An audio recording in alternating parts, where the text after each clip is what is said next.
ಬಂಧುಗಳೇ ನಮಸ್ಕಾರ, ಹೇಗಿದ್ರೆ ನೀವೆಲ್ಲರೂ? ನಾನು ಸುಬ್ರಹ್ಮಣ್ಯ ಎಸ್ ಹಂಡಿಗೆ. ಬಂಧುಗಳೇ, ಇದು ನೀವೆಲ್ಲರೂ ಕೂಡ ಗಮನಿಸಬೇಕಾಗಿರುವಂತ ರಾಷ್ಟ್ರ ರಾಜಕಾರಣದ ಒಂದು ಇಂಟ್ರೆಸ್ಟಿಂಗ್ ಬೆಳವಣಿಗೆ. ಸದ್ಯ ರಾಷ್ಟ್ರೀಯ ಮಾಧ್ಯಮಗಳಲ್ಲಿ ಸಿಕ್ಕಾಪಟ್ಟೆ ಸುದ್ದಿ ಆಗ್ತಾ ಇದೆ, ಚರ್ಚೆಯೂ ಕೂಡ ಆಗ್ತಾ ಇದೆ. ನಿಮ್ಮಲ್ಲಿ ಒಂದಷ್ಟು ಮಂದಿ ಈಗಾಗಲೇ ಈ ಸುದ್ದಿಯನ್ನು ಗಮನಿಸಿರಬಹುದು. ನಿನ್ನೆ ಆದಂತಹ ಬಹಳ ಆಸಕ್ತಿದಾಯಕವಾಗಿರುವಂತಹ ಡೆವಲಪ್ಮೆಂಟ್ ಇದು. ಮಧ್ಯಪ್ರದೇಶದಿಂದ ಹೆಚ್ಚು ಕಡಿಮೆ ಒಂದು 58ರಿಂದ 60 ಶಾಸಕರು ಬೆಂಗಳೂರಿಗೆ ಅಂತೇಳಿ ಹೊರಟಿದ್ರು. ಒಂದಷ್ಟು ಶಾಸಕರು ಬೆಂಗಳೂರಿಗೆ ಬಂದು ವಿಮಾನ ನಿಲ್ದಾಣದಲ್ಲಿ ಲ್ಯಾಂಡ್ ಕೂಡ ಆಗಿದ್ರಂತೆ. ಇಲ್ಲಿ ಡಿ ಕೆ ಶಿವಕುಮಾರ್ ನೇತೃತ್ವದಲ್ಲಿ, ಮಾಗಡಿಯ ಶಾಸಕರಾಗಿರುವಂತಹ ಬಾಲಕೃಷ್ಣ ಅವರ ಮುಂದಾಳತ್ವದಲ್ಲಿ ಬಿಡದಿಯ ಒಂದು ರೆಸಾರ್ಟ್ನಲ್ಲಿ ಶಾಸಕರಿಗೆಲ್ಲ ವ್ಯವಸ್ಥೆಯೂ ಕೂಡ ಆಗಿತ್ತು. ಶಾಸಕರು ಬರ್ತಿದ್ದಾರೆ ಎಂದಾಗ ಏನೆಲ್ಲ ವ್ಯವಸ್ಥೆ ಇರುತ್ತೆ ನಿಮ್ಮೆಲ್ಲರಿಗೂ ಕೂಡ ಗೊತ್ತಿರುತ್ತೆ. ಅದನ್ನು ನಾನು ಬಾಯಿ ಬಿಟ್ಟು ಅಥವಾ ಎಳೆಯಾಗಿ ಬಿಡಿಸಿ ಹೇಳಬೇಕಾದಂತ ಅವಶ್ಯಕತೆ ಇಲ್ಲ. ಒಟ್ಟಾರೆಯಾಗಿ ಎಲ್ಲ ವ್ಯವಸ್ಥೆಯನ್ನ ಮಾಡಿಟ್ಟಿದ್ರು. ಯಾರದ್ದು ದುಡ್ಡು ಎಲ್ಲಮ್ಮನ ಜಾತ್ರೆ ಎನ್ನುವಂತಹ ರೀತಿಯಲ್ಲಿ. ಆದರೆ ದಿಢೀರ್ ಅಂತ ಹೇಳಿ ಒಂದು ನಾಟಕೀಯ ಬೆಳವಣಿಗೆ ಆಗಿಬಿಡ್ತು. ಬಂದಂತ ಶಾಸಕರೆಲ್ಲರೂ ಕೂಡ ವಾಪಸ್ ಹೋಗುವಂತ ಪರಿಸ್ಥಿತಿ ಎದುರಾಗ್ಬಿಡ್ತು. ಶಾಸಕರ ಅರೆಕ್ಷಣ ಕಕ್ಕಾಬಿಕ್ಕಿ ಆಗಿಬಿಟ್ರು. ಕಾರಣ ಏನು ಅಂದ್ರೆ, ಅವರೆಲ್ಲರೂ ಮಧ್ಯಪ್ರದೇಶದಿಂದ ಬೆಂಗಳೂರಿಗೆ ಯಾಕೆ ಬರ್ತಾ ಇದ್ರು ಅಂದ್ರೆ, ಕುದುರೆ ವ್ಯಾಪಾರ ಆಗಿಬಿಡುತ್ತೆ. ಬಿಜೆಪಿ ಆ ಶಾಸಕರನ್ನ ಕೋಟಿ ಹಣವನ್ನ ಕೊಟ್ಟು ಖರೀದಿ ಮಾಡಿಬಿಡುತ್ತೆ ಅಂತ ಹೇಳಿ ಅವರೆಲ್ಲರನ್ನು ಕೂಡ ಬೆಂಗಳೂರಿಗೆ ಶಿಫ್ಟ್ ಮಾಡಲಾಗ್ತಾ ಇತ್ತು. ಆದ್ರೆ ಏನಾಗಬಿಡ್ತು ಅಂದ್ರೆ, ಯಾವ ಚುನಾವಣೆಗೋಸ್ಕರ ಅವರು ಇಲ್ಲಿಂದ ಮಧ್ಯಪ್ರದೇಶದಿಂದ ಬೆಂಗಳೂರಿಗೆ ಬರ್ತಾ ಇದ್ರು, ಆ ಚುನಾವಣೆ ಇಲ್ಲದಂತ ಪರಿಸ್ಥಿತಿ ನಿರ್ಮಾಣ ಆಗ್ಬಿಡ್ತು. ಕಾರಣ ಏನು? ಕೊನೆಯ ಕ್ಷಣದಲ್ಲಿ ಕಾಂಗ್ರೆಸ್ನ ಅಭ್ಯರ್ಥಿಯ ನಾಮಪತ್ರವೇ ತಿರಸ್ಕೃತ ಆಗಿಬಿಡ್ತು. ಚುನಾವಣಾ ಆಯೋಗ ಕೊನೆಯ ಕ್ಷಣದಲ್ಲೊಂದು ಟ್ವಿಸ್ಟ್ ಅನ್ನ ಕೊಟ್ಟು ಬಿಡ್ತು. ಸದ್ಯ ಈ ವಿಚಾರಕ್ಕೆ ಸಂಬಂಧಪಟ್ಟಾಗ ಬಹಳ ಚರ್ಚೆ ಆಗ್ತಿದೆ. ಚರ್ಚೆಗೆ ಪ್ರಮುಖವಾದಂತ ಕಾರಣ ಏನಪ್ಪಾ ಅಂದ್ರೆ, ಇಲ್ಲಿ ಕಾಂಗ್ರೆಸ್ನ ಆರೋಪ ಏನಪ್ಪಾ ಅಂದ್ರೆ, ಇದು ಪ್ರಜಾಪ್ರಭುತ್ವದ ಕಗ್ಗೊಲೆ ಎನ್ನುವ ರೀತಿಯಲ್ಲಿ ಆರೋಪವನ್ನ ಮಾಡಲಾಗ್ತಾ ಇದೆ. ಈಗಾಗಲೇ ಬಿಜೆಪಿ ಮೇಲೆ ಬೇರೆ ಬೇರೆ ಒಂದಷ್ಟು ಆರೋಪಗಳೆಲ್ಲವೂ ಕೂಡ ಇದೆಯಲ್ಲ. ಪಕ್ಷವನ್ನ ಹೊಡಿತಾರೆ, ಬೇರೆ ಶಾಸಕರನ್ನ ಖರೀದಿ ಮಾಡ್ತಾರೆ, ಅಥವಾ ಆರೋಪಗಳಿದ್ದಂತ ಶಾಸಕರಿಗೆ IT, ED, CBI ಇವನ್ಗಳನ್ನ ಬಿಟ್ಟು ಹೆದರಿಸ್ತಾರೆ, ಅವ್ರಿಗೆ ಹೋಗ್ತಾ ಇದ್ದ ಹಾಗೆ ವಾಷಿಂಗ್ ಮಷಿನ್ ರೀತಿಯಲ್ಲಿ ಕ್ಲೀನ್ ಆಗ್ತಾರೆ, ಇಂಥ ಒಂದಷ್ಟು ಆರೋಪಗಳು ಇದೆಯಲ್ಲ. ಅದೇ ಆರೋಪಗಳ ಪಟ್ಟಿಗೆ ಇದನ್ನ ಸೇರ್ಪಡೆ ಮಾಡಲಾಗ್ತಾ ಇದೆ. ಪ್ರಜಾಪ್ರಭುತ್ವದ ಕಗ್ಗೊಲೆಯನ್ನ ಬಿಜೆಪಿ ಮಾಡ್ತಿದೆ ಅಂತ. ಆದ್ರೆ ಬಿಜೆಪಿ ಅದಕ್ಕೆ ಬೇರೆ ರೀತಿಯಲ್ಲಿ ತನ್ನನ್ನು ತಾನು ಸಮರ್ಥನೆ ಮಾಡಿಕೊಳ್ಳುವಂತ ಕೆಲಸವನ್ನು ಕೂಡ ಮಾಡ್ತಾ ಇದೆ. ಹಾಗಾದ್ರೆ ಏನಿದು ಇಂಟ್ರೆಸ್ಟಿಂಗ್ ಬೆಳವಣಿಗೆ? ಆ ವಿವರವನ್ನು ಗಮನಿಸ್ತಾ ಹೋಗೋಣ. ಒಂದು ವೇಳೆ ನಿಮ್ಮೆಲ್ಲರಿಗೂ ಕೂಡ ಗೊತ್ತಿರುವ ಹಾಗೆ ಇಡೀ ದೇಶಾದ್ಯಂತ ರಾಜ್ಯಸಭಾ ಚುನಾವಣೆ ನಡೀತಾ ಇದೆ. ಇಲ್ಲಿ ನೇರವಾಗಿ ಜನ ಭಾಗಿಯಾಗಲ್ಲ, ಜನ ವೋಟ್ ಮಾಡೋದಿಲ್ಲ. ಜನ ವೋಟ್ ಮಾಡಿ ಯಾರನ್ನ ಕಳುಹಿಸಿರ್ತಾರೋ ಜನಪ್ರತಿನಿಧಿಗಳು, ಅವರು ಇಲ್ಲಿ ಮತದಾನ ಮಾಡುವಂತ ಹಕ್ಕನ್ನ ಪಡೆದುಕೊಂಡಿರ್ತಾರೆ. ಒಂದಷ್ಟು ಮಂದಿ ನಿವೃತ್ತರಾಗ್ತಿದ್ದಾರೆ. ಉದಾಹರಣೆಗೆ ದೇವೇಗೌಡರು ನಿವೃತ್ತರಾಗ್ತಿದ್ದಾರಲ್ಲ, ಆ ಕಾರಣಕ್ಕಾಗಿ ಚುನಾವಣೆ ನಡೀತಾ ಇದೆ. ಒಟ್ಟು 24 ಸ್ಥಾನಗಳಿಗೆ ನಮ್ಮ ಕರ್ನಾಟಕದಲ್ಲಿ 4 ಸ್ಥಾನಗಳಿದ್ದಾವೆ. ಸಂಖ್ಯಾಬಲದ ಆಧಾರದ ಮೇಲೆ ಕಾಂಗ್ರೆಸ್ಗೆ 3 ಹೋಗುತ್ತೆ, 1 ಬಿಜೆಪಿಗೆ ಹೋಗುತ್ತೆ. ಅಲ್ಲಿ ದೇವೇಗೌಡರು ಟಿಕೆಟ್ ನಿರೀಕ್ಷೆಯಲ್ಲಿದ್ರು, ಆದರೆ ದೇವೇಗೌಡರಿಗೆ ಕೊಡ್ಲಿಲ್ಲ NDA. ಅದರ ಬದಲಾಗಿ M ನಾಗರಾಜ್ ಎನ್ನುವಂತ ಅಚ್ಚರಿಯ ಅಭ್ಯರ್ಥಿಗೆ ಬಿಜೆಪಿ ಮಣೆಯನ್ನ ಹಾಕಿದೆ. ಅದು ಕರ್ನಾಟಕದ ವಿಚಾರಕ್ಕೆ ಸಂಬಂಧಪಟ್ಟ ಹಾಗೆ. ಇನ್ನು ಬೇರೆ ಕಡೆಗಳಲ್ಲೂ ಕೂಡ ಚುನಾವಣೆ ನಡೀತಾ ಇದೆ. ಅದೇ ರೀತಿಯಾಗಿ ಮಧ್ಯಪ್ರದೇಶದಲ್ಲಿ 3 ಸ್ಥಾನಗಳಿಗೆ ರಾಜ್ಯಸಭಾ ಚುನಾವಣೆ ನಡೀತಾ ಇದೆ. ಸಂಖ್ಯಾಬಲದ ಆಧಾರದ ಮೇಲೆ ಬಿಜೆಪಿ 2 ಆರಾಮಾಗಿ ಗೆದ್ದುಕೊಳ್ಳುತ್ತೆ. ಸಂಖ್ಯಾಬಲದ ಆಧಾರದ ಮೇಲೆ ಕಾಂಗ್ರೆಸ್ 1 ಸ್ಥಾನವನ್ನ ಗೆದ್ದುಕೊಳ್ಳುವಂತ ಒಳ್ಳೆ ಅವಕಾಶವೂ ಕೂಡ ಇತ್ತು. ಅಲ್ಲಿ ಬಿಜೆಪಿಯ ಸ್ಥಾನ 164, ಕಾಂಗ್ರೆಸ್ ಸ್ಥಾನ 64. ಒಬ್ಬ ಅಭ್ಯರ್ಥಿ ಗೆಲ್ಲೋದಕ್ಕೆ 58 ಮತಗಳು ಬೇಕಾಗುತ್ತೆ. ಆ ಆಧಾರದ ಮೇಲೆ ಬಿಜೆಪಿಗೆ 2, ಕಾಂಗ್ರೆಸ್ಗೆ 1 ಎನ್ನುವ ರೀತಿಯಲ್ಲಿತ್ತು. ಆದ್ರೆ ಬಿಜೆಪಿಯಲ್ಲಿ ಒಂದು ಟ್ವಿಸ್ಟ್ ಅನ್ನು ರೂಪಿಸಿತ್ತು. ಏನು ಅಂದ್ರೆ, ಬಿಜೆಪಿ ತನ್ನ 3ನೇ ಅಭ್ಯರ್ಥಿಯನ್ನು ಕೂಡ ಕಣಕ್ಕಿಳಿಸಿತ್ತು. ಹೀಗಾಗಿ ಕಾಂಗ್ರೆಸ್ಗೆ ಆತಂಕ ಶುರುವಾಗಿತ್ತು. ಏನು ಅಂದ್ರೆ, ನಮ್ಮ ಶಾಸಕರು ಬೇರೆ ಕಡೆಗಳಲ್ಲೂ ಕೂಡ ಆರಾಮಾಗಿ ಖರೀದಿಗೆ ಲಭ್ಯರಿದ್ದಾರೆ, ಅವ್ರನ್ನ ಆರಾಮಾಗಿ ಖರೀದಿ ಮಾಡಬಹುದಂತಹ ಪರಿಸ್ಥಿತಿ ಇದೆ.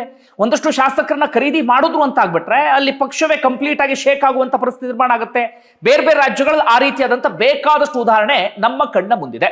ಈಗ ಬಿಜೆಪಿಗೆ ಎಷ್ಟು ಸ್ಥಾನಗಳ ಕೊರತೆ ಇತ್ತು ಅಂದ್ರೆ, ಎಷ್ಟು ಮತಗಳ ಕೊರತೆ ಇತ್ತು ಅಂದ್ರೆ, 10 ಮತಗಳ ಕೊರತೆ ಇತ್ತು. ಅಂದ್ರೆ 10 ಶಾಸಕರು ಬಿಜೆಪಿ ಕಡೆಗೆ ಅಡ್ಡ ಮತದಾನವನ್ನ ಮಾಡಿದ್ರೆ ಬಿಜೆಪಿ ಅಭ್ಯರ್ಥಿ ಗೆಲ್ಲುವಂತ ಎಲ್ಲ ಅವಕಾಶಗಳು ಕೂಡ ಇತ್ತು. ರಾಜ್ಯಸಭಾ ಚುನಾವಣೆ ಗೌಪ್ಯ ಮತದಾನ ನಡೆಯುತ್ತೆ, ಅಲ್ಲಿ ಅಡ್ಡ ಮತದಾನ ಅಂತದೆಲ್ಲವೂ ಕೂಡ ಆಗ್ತಿರುತ್ತೆ. ಕರ್ನಾಟಕದಲ್ಲೂ ಕೂಡ ಆದಂತ ಉದಾಹರಣೆ ಇದೆ. ನಿಮಗೆ ಸಾಲಾಗಿ ಒಂದಷ್ಟು JDS ನ ಶಾಸಕರು ಜಮೀರ್ ಅಹಮದ್ ಅಂಡ್ ಪಟಾಲಂ ಅಥವಾ ಟೀಮ್ ಆಗ ಕಾಂಗ್ರೆಸ್ಗೆ ಬಂತಲ್ಲ ಅಡ್ಡ ಮತದಾನವನ್ನು ಮಾಡಿ, ನಿಮಗೆ ಗೊತ್ತಿರುವಂತ ವಿಚಾರ. ಹೀಗಾಗಿ ಕಾಂಗ್ರೆಸ್ಗೆ ಒಂದು ಆತಂಕ ಶುರುವಾಗ್ಬಿಟ್ಟಿತ್ತು. ಬಿಜೆಪಿಗೆ 10 ಮತಗಳ ಅಥವಾ 10 ಶಾಸಕರ ಅವಶ್ಯಕತೆ ಇದ್ದಂತ ಕಾರಣಕ್ಕಾಗಿ. ಆ ರೀತಿಯಾಗಿ ಏನಾದ್ರೂ ಆಗಿತ್ತು ಅಂದ್ರೆ, ಬಿಜೆಪಿಯಲ್ಲಿ ಕುದುರೆ ವ್ಯಾಪಾರವನ್ನ ಮಾಡಿತ್ತು ಅಂದ್ರೆ, ಅಥವಾ ಶಾಸಕರನ್ನ ಖರೀದಿ ಮಾಡಿತ್ತು ಅಂದ್ರೆ, ಅದು ಕಾಂಗ್ರೆಸ್ಗೆ ದೊಡ್ಡ ಮಟ್ಟಿಗೆ ಡ್ಯಾಮೇಜ್. ಆ ಸ್ಥಾನವನ್ನ ಸೋಲೋದು ಅದು ಬೇರೆ ಮಾತು, ಸೋಲು ಗೆಲುವು ಅದೆಲ್ಲವೂ ಕೂಡ ಬೇರೆ ಮಾತು. ಒಂದು ರಾಜ್ಯಸಭಾ ಸ್ಥಾನವನ್ನ ಸೋತು ಮಾತ್ರಕ್ಕೆ ಕಾಂಗ್ರೆಸ್ ಮುಳುಗೆ ಹೋಗುತ್ತೆ ಎನ್ನುವ ರೀತಿಯಲ್ಲ. ಆದ್ರೆ ಸೋತ ನಂತರ ಆಗುವಂತ ಪರಿಣಾಮ ಇತ್ತಲ್ಲ, ಹೆಚ್ಚು ಕಡಿಮೆ 10 ಶಾಸಕರು ಬಿಜೆಪಿ ಕಡೆಗೆ ಹೋಗ್ಬಿಟ್ರೆ ಅಥವಾ ಅಡ್ಡ ಮತದಾನವನ್ನ ಮಾಡಿಬಿಟ್ರೆ ಅಲ್ಲಿ ಕಾಂಗ್ರೆಸ್ ಮೊದಲು ನೆಲಕಚ್ಚಿ ಹೋಗ್ಬಿಟ್ಟಿದೆ, ಕಂಪ್ಲೀಟ್ ಆಗಿ ನೆಲಕಚ್ಚಿ ಹೋಗುವಂತ ಪರಿಸ್ಥಿತಿ ನಿರ್ಮಾಣ ಆಗ್ತಾ ಇತ್ತು. ಅಲ್ಲಿ ಕಾಂಗ್ರೆಸ್ನ ಅಭ್ಯರ್ಥಿ ಯಾರು ಅಂದ್ರೆ ಮೀನಾಕ್ಷಿ ನಟರಾಜನ್ ಅಂತ ಇದ್ರು. ಅವರು ಮೂಲತಃ ಮಧ್ಯಪ್ರದೇಶದವರೇ. ಅಲ್ಲಿ ಕಮಲ್ನಾಥನ್ ಅವರು ಟಿಕೆಟ್ ಆಕಾಂಕ್ಷಿ ಆಗಿದ್ರು, ಹಿರಿಯ ನಾಯಕ ಕಮಲ್ನಾಥ್.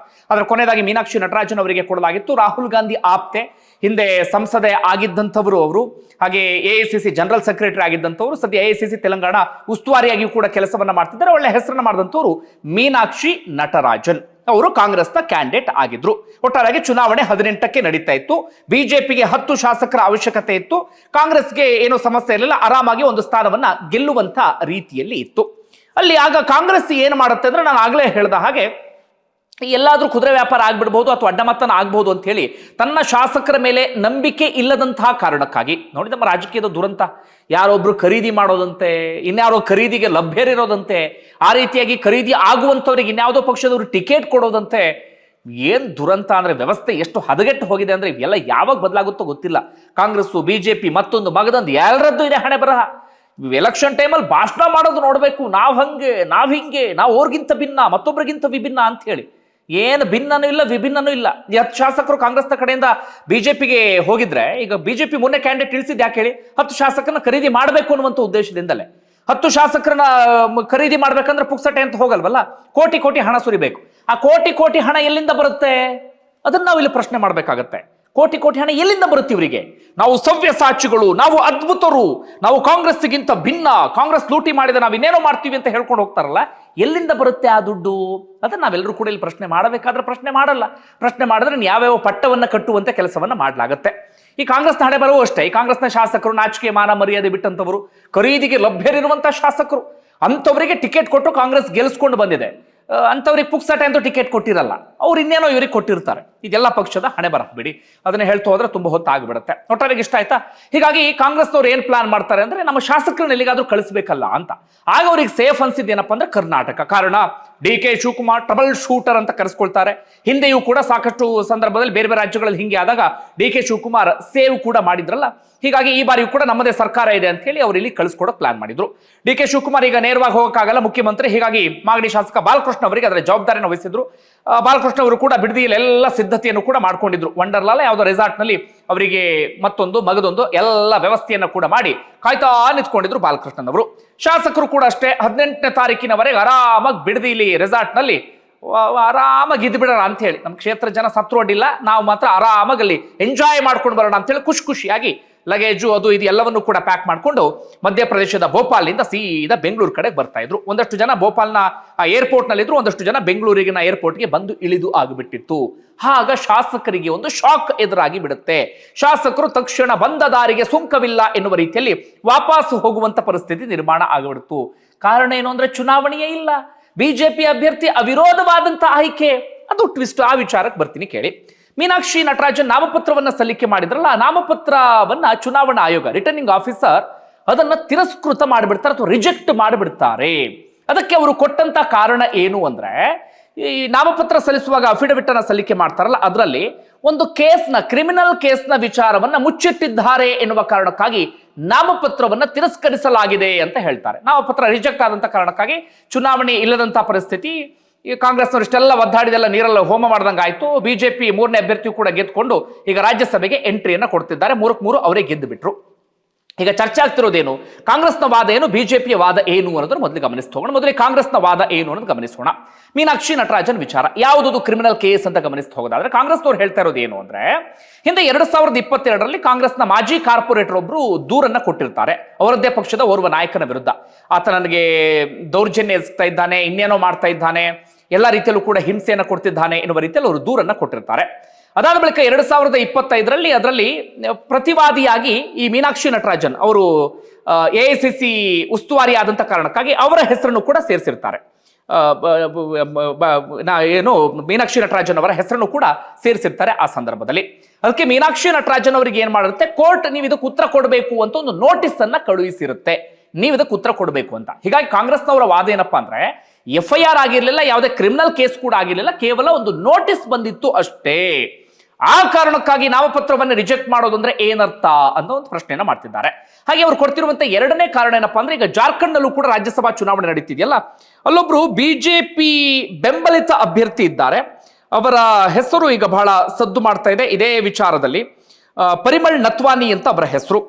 ಅವರ ನಾಮಪತ್ರದಲ್ಲೂ ಕೂಡ ಇದೇ ರೀತಿಯಾಗಿ ವ್ಯತ್ಯಾಸ ಆಗಿತ್ತು. ಅವರಿಗೆ ನಾಮಪತ್ರವನ್ನ ವ್ಯತ್ಯಾಸ ಆಗಿದ್ದನ್ನ ಸರಿ ಮಾಡಿಕೊಳ್ಳೋದಿಕ್ಕೆ ಇವತ್ತಿನವರೆಗೆ ಅವಕಾಶವನ್ನ ಮಾಡಿಕೊಡಲಾಗಿದೆ. ಇವತ್ತು 11 ಗಂಟೆವರೆಗೂ ಕೂಡ ಅವಕಾಶವನ್ನ ಮಾಡಿಕೊಡಲಾಗಿದೆ. ಅವ್ರು ಯಾರು ಅಂದ್ರೆ ರಿಲಯನ್ಸ್ ಇಂಡಸ್ಟ್ರೀಸ್ ನ ಹಿರಿಯ ನಿರ್ದೇಶಕ, ಬಿಜೆಪಿ ಬೆಂಬಲಿತ ಅಭ್ಯರ್ಥಿ ಪರಿಮಳ್ ನತ್ವಾನಿ ಅಂತ ಹೇಳಿ. ಈಗ ಕಾಂಗ್ರೆಸ್ನ ಪ್ರಶ್ನೆ, ಮೀನಾಕ್ಷಿ ನಟರಾಜನ್ ಅವರಿಗೆ ನಾಮಪತ್ರದಲ್ಲಿ ದೋಷ ಆಯ್ತು, ಮಾಹಿತಿನ ಕೊಟ್ಟಿಲ್ಲ ಅಂತ ಹೇಳಿ ರಿಜೆಕ್ಟ್ ಮಾಡ್ಬಿಟ್ರಿ.